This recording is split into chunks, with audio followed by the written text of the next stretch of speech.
Salut les copains, salut les copines, j'espère que ça roule. Donc, en ce joyeux matin de juillet, on est toujours sur Un cours au miracle. On est au chapitre toujours numéro 1, la signification des miracles, partie leçon numéro 2, révélation, temps et miracle. Et on attaque du coup la deuxième partie de ce temps que j'avais scindé tellement c'était incroyable quoi. Ok, bon, avant de nous lancer, comme d'hab, petit temps de centrage de présence. Pourquoi? Et bien tout simplement pour pouvoir nous laisser imprégner des gouttes de lumière que contiennent les paroles de ce livre à l'intérieur de notre être. Et vraiment juste mettre de la présence, c'est ouvrir les pores de notre conscience, ouvrir les interstices de notre terre pour accueillir l'eau fraîche qui va couler dans cet instant.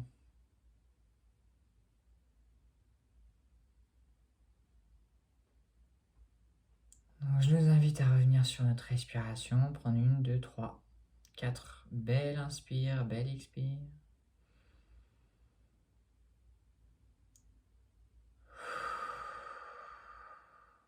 J'inspire, je sais que j'inspire. J'expire, je sais que j'expire. Inspire. Expire. Une dernière. Conscience de l'expire. Et on observe comment on sent dans notre corps. S'il y a des tensions dans la nuque, on les libère. J'accueille mes tensions, je les libère.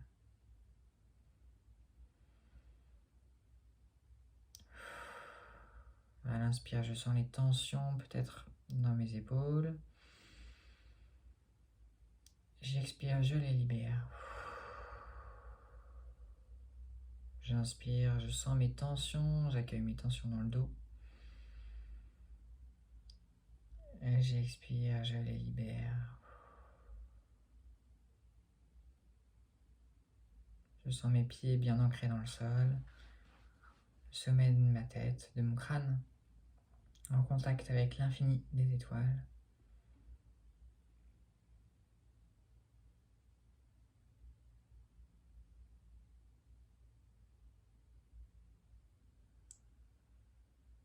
Et ainsi, le centre de la Terre, l'infini des étoiles se relie, se retrouve en mon cœur qui illumine et irradie dans tous les sens des rayons de lumière pure, joyeux. Et je peux esquisser un sourire sur mon visage.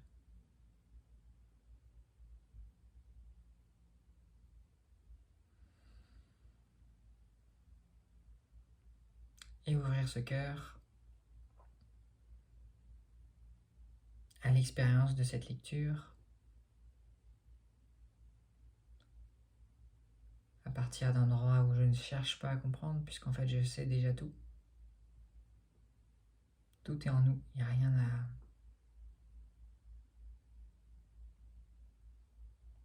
comprendre, juste à se rappeler en fait.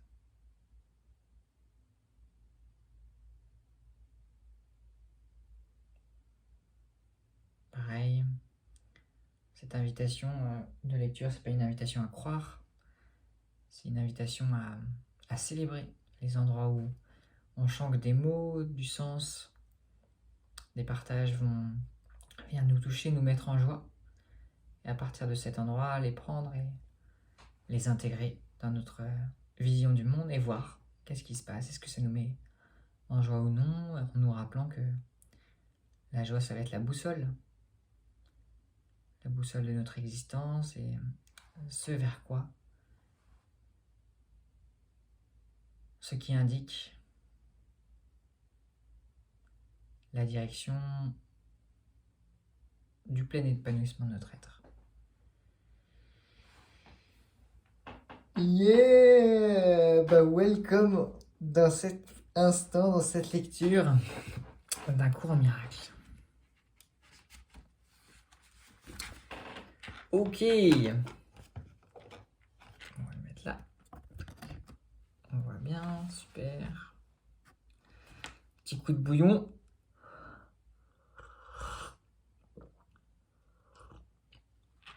Aujourd'hui, je vends ma première œuvre de manière un peu officielle. Du coup, je prépare j'ai préparé un bon repas pour la personne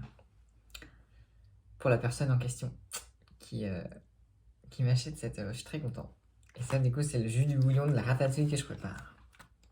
Ok. Nul ne vient au Père que par moi ne signifie pas que je sois en aucune façon séparé ou différent de toi, excepté dans le temps, et le temps n'existe pas réellement. Donc, l'être qui nous partage ce livre, le message qu'il nous donne, merveilleux soit-il, dit, moi en fait, de par ma nature, je ne suis pas supérieur à toi, je ne suis pas Dieu en fait. Je suis égal à toi, juste un petit peu avancé à tel moment, mais comme le temps n'existe pas, en fait, on est côte-côte, on est frères et sœurs, quoi. Cet énoncé est plus significatif si on l'applique à un axe vertical plutôt qu'horizontal. Tu te tiens au-dessus de moi et je me tiens au-dessous de Dieu. Dans le processus d'ascension, je suis plus haut parce que sans moi, la distance entre Dieu et l'homme serait trop grande pour que tu puisses l'embrasser. Je comble la distance comme ton frère aîné, d'une part, et d'autre, comme un fils de Dieu. Mon dévouement pour mes frères m'a mis en charge de la filialité que je rends complète parce que je la partage. Les mots sont incroyables. Cela peut paraître contredire l'énoncé « Moi et le Père, nous sommes un ». Mais il y a deux parties à cet énoncé en reconnaissance du fait que le Père est plus grand. Pause.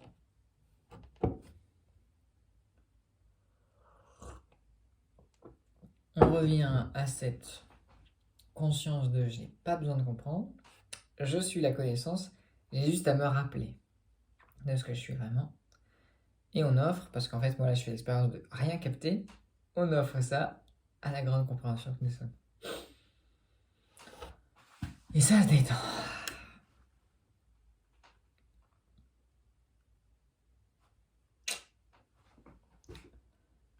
Les révélations sont indirectement inspirées par moi parce que je suis proche de la partie saine de ton esprit, tout en étant attentif au moment où mes frères sont prêts pour la révélation. Je peux ainsi leur apporter d'en haut plus qu'ils ne peuvent attirer vers eux-mêmes d'en haut. La partie saine de ton esprit est le médiateur de la communication entre supérieur à inférieur, gardant ouvert pour la révélation le canal direct entre Dieu et toi.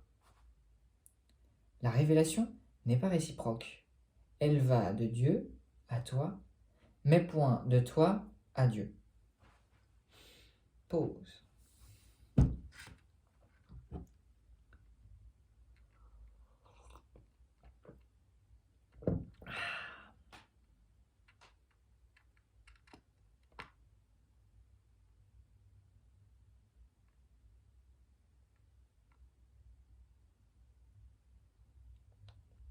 Ça nous rend humble. Et ça nous détend. Pourquoi ça nous rend humble et ça nous détend ?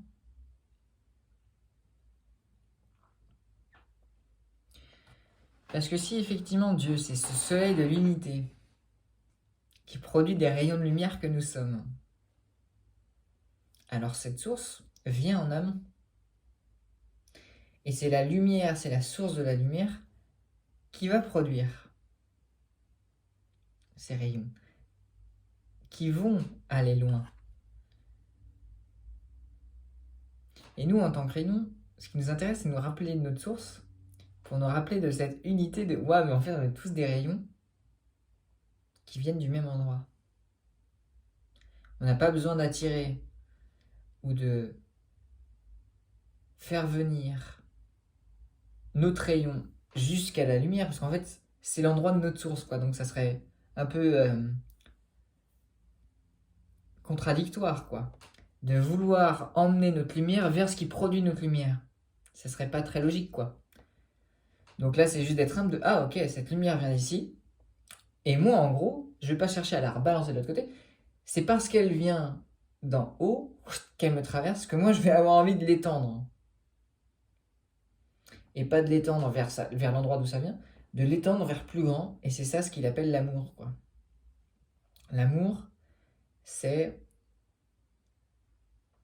d'étendre l'amour, en fait. D'étendre la lumière, d'étendre sa lumière. Donc ça nous rend humbles, parce qu'on sait que ça vient d'un autre endroit et que ça nous traverse pour aller s'étendre, et ça nous détend. Parce que on a juste à s'offrir à la partie de scène de notre esprit qui se rappelle d'où on vient, et à laisser couler cette lumière qui jaillit en nous vers le monde. Donc 1, ça nous rend humble, 2, ça nous détend. Parce qu'on a juste à se laisser traverser, quoi. Et à se laisser imprégner par la partie saine de notre esprit, qui sait. Pourquoi ? Parce qu'elle est directement en communication avec notre source.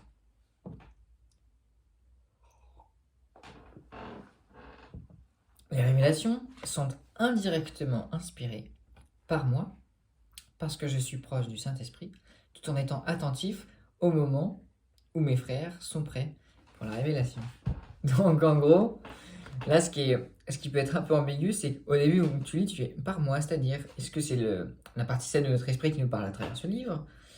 Et bah moi ce que je comprends, en tout cas ce qui m'amuse, quoi, c'est d'imaginer que c'est le Christ, quoi.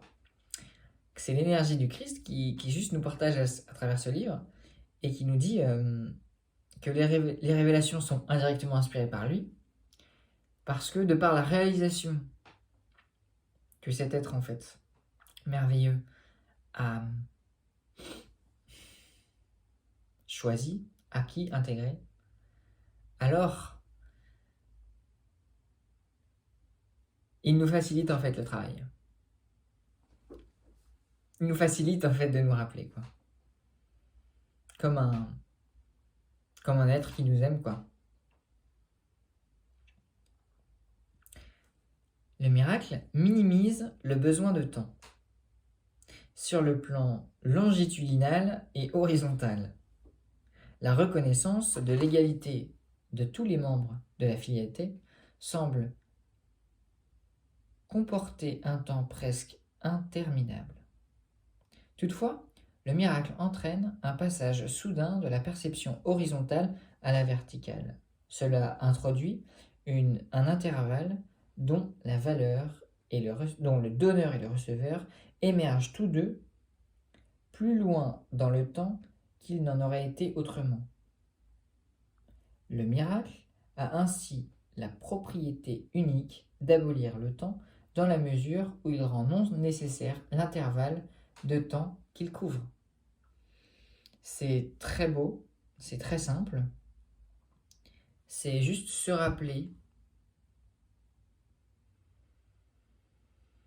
que dans l'éternité, il y a ces bulles de temps qui nous permettent juste de nous rappeler de ce qu'on veut vraiment, donc qui sont des cadeaux en réalité.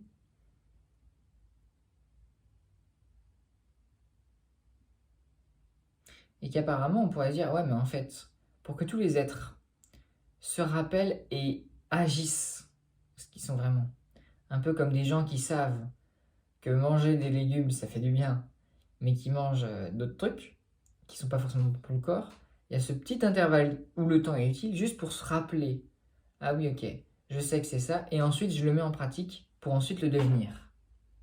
Que ce soit naturel d'être ces aliments sains et de les consommer. Quand il y a un miracle,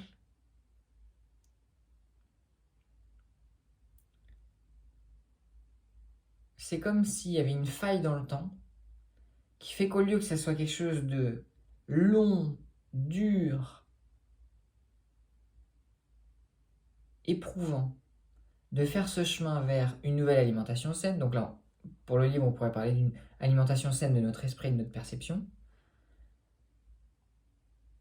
c'est de faire confiance que juste par la puissance que je suis et le choix amoureux de waouh, en fait, ce qui m'intéresse réellement, c'est de m'alimenter sainement.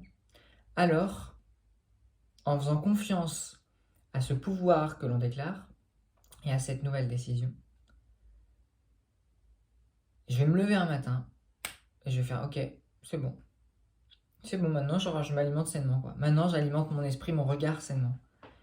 Et on est plein en fait à avoir déjà reçu des miracles comme ça, quoi. Des trucs qui transcendent le temps, qui transcendent l'ordre logique des choses. C'est comme ces gens qui se réveillent un matin, ils font allez, aujourd'hui j'arrête de fumer, et ils fument plus jusqu'à la fin de leur vie, quoi. Et on pourrait croire que ça pourrait prendre du temps parce qu'il faut que lui, nanana, mais en fait non. On est ensemble, on se rappelle, ça agit. Le miracle a ainsi la propriété unique d'abolir le temps dans la mesure où il rend non nécessaire l'intervalle de temps qu'il couvre. Il n'y a aucune relation entre le temps que prend un miracle et le temps qu'il couvre. Le miracle se substitue à un apprentissage qui aurait pu prendre des milliers d'années. Il le fait par la reconnaissance sous-jacente de la parfaite égalité du donneur et du receveur sur lequel le miracle repose. Ça, c'est extraordinaire. Et ça me fait connecter à des enseignements réalisations que mon ami Jérémy Desmond a. Et sociétalement, on a l'impression que celui qui donne est mieux que celui qui reçoit. Sauf que les amis, il n'y a pas de personne qui peut donner s'il n'y a pas en face une personne qui reçoit. Donc en ce sens, les deux sont des pôles qui s'aiment et qui ont besoin l'un de l'autre pour faire circuler l'énergie, pour faire circuler l'amour, pour faire circuler en fait ce que les deux désirent. Et on le sent, c'est tellement une joie d'offrir un service que quand on a balayé la culpabilité d'en recevoir, quoi. Et là, je trouve ça super beau en fait, qu'il y a une parfaite égalité entre le donneur et le receveur sur lequel le miracle repose. Le miracle raccourcit le temps en le comprimant, éliminant ainsi certains intervalles à l'intérieur. Il le fait toutefois à l'intérieur du plus vaste déroulement temporel. Pause.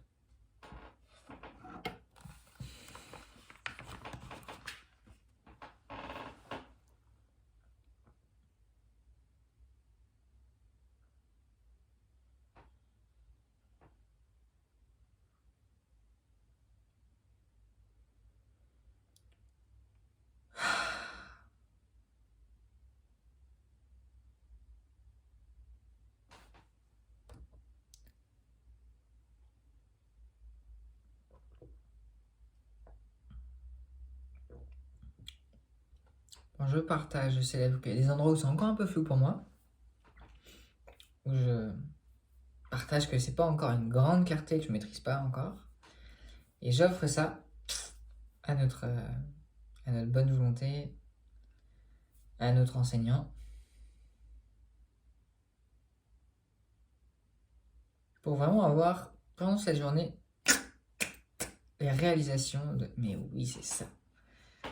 Ces réalisations, ces révélations et ces miracles. Je vous souhaite, les amis,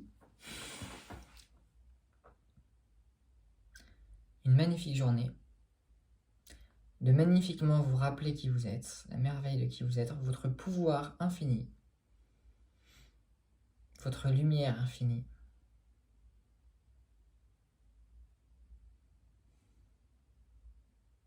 Et moi, je reviens avec cette leçon du jour là, qu'il y a une parfaite égalité entre le donneur et le receveur. Il y a une parfaite égalité entre moi qui parle là et vous qui écoutez en fait. Donc merci de me permettre de faire circuler mon amour ainsi. Ciao les amis, prenez grand soin de vous et vive la vida!